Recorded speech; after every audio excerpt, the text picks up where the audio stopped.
নমস্কার বন্ধুরা, আমি সন্তোষ থেকে চেটে রেসিপিতে আপনার সবাইকে স্বাগত। আজকের রেসিপি আলু মুসুর ডালের পাতলা ঝোল। তো চলুন দেখে নিই। প্রথমে মুসুর ডালটা আমি আধা ঘন্টা ধরে ভিজিয়ে রেখেছিলাম। এরপর মশলার জন্য দিয়েছি আদা, রসুন, জিরে, ধনে ও গোটা পেঁয়াজ। চলুন ভালো করে পেস্ট করে নিই। দেখুন পেস্ট হয়ে এসছে, তুলে নিলাম। এবার ভিজিয়ে রাখা মুসুর ডালটা বেটে নেবো। একটু দারদারা ভাবে বাটতে হবে। দেখুন আমি যেভাবে বেটেছি ঠিক সেভাবে। তো বাটা হয়ে এসছে। এবার ওর মধ্যে দিলাম হলুদ, নুন, একটু খাবার সোডা আর বেটে রাখা মশলাটা 1 চামচ দিয়ে ভালো করে ফেটিয়ে রেখে দেবো।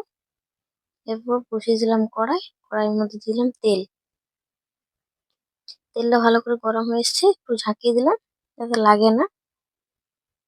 দেখুন এবার বড়াগুলো ছেড়ে দেবো সাবধানে, যাতে হাতে না লাগে।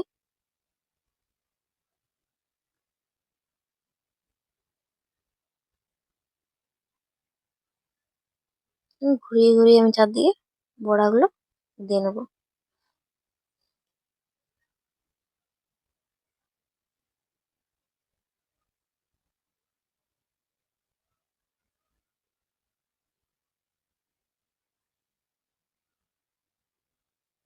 দেখুন আমার দেওয়া হয়ে এসছে। এবার আমি তেলটাতে চারদিকে ঘুরিয়ে ঘুরিয়ে ভেজে নিচ্ছি। পাল্টানো হবে উপরের দিকটা একটু খুন্তি দিয়ে চেপে দেখে নেবেন যে শক্ত হয়েছে কিনা। শক্ত হয়ে এলে তবে পাল্টাবেন, না হলে পাল্টানোর সময় কিন্তু এই পাশটা লেগে যাবে কড়াইয়ের মধ্যে। তো দেখুন আমার কিন্তু লাগেনি, ভাজা হয়ে এসছে, তুলে নিলাম। এবার যেটুকু বড়া বেঁচে ছিল সেটাও ভেজে নেবো। চলুন আবার একটু কড়াইয়ের মধ্যে তেল দিলাম, বেঁচে রাখা পেস্টটা এবার দিয়ে দেবো একটু একটু করে।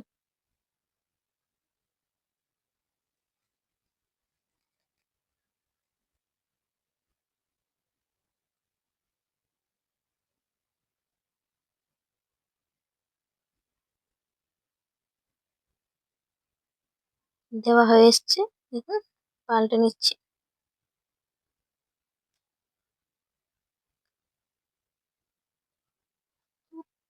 ভাজা হয়ে এসছে, তুলে নেবো। এবার আবার ওই কড়াইয়ের মধ্যে তেল দিয়ে দিলাম মশলার জন্য। তার জন্য পেঁয়াজ কুচি আর তেজপাতা দিয়ে ভালো করে ভেজে নেবো লাল হওয়া অবধি। এবার দিয়ে দেবো টমেটো। টমেটো হালকা একটু ভেজে বেটে রাখা মশলাটা দিয়ে দেবো, তার সাথে হলুদ।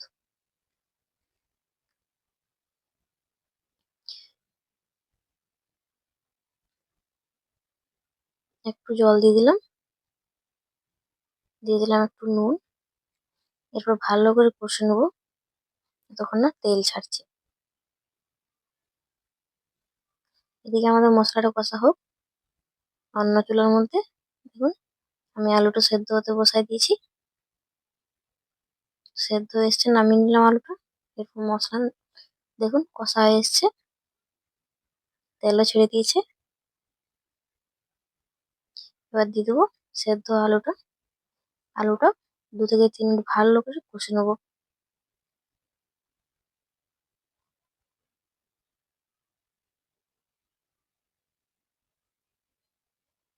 কষা হয়ে এসছে, দিয়ে দেবো 1.5 গ্লাস মতো জল। কারণ মুসুর ডাল একটু বেশি করে জল দিতে হয় ঝোলের জন্য, তাহলে সব টেনে নেয় মুসুর ডাল। দেখুন হয়ে এসছে, দিয়ে দেবো গরম মশলা। তো ধন্যবাদ সবাইকে এই অবধি ভিডিওটা দেখার জন্য।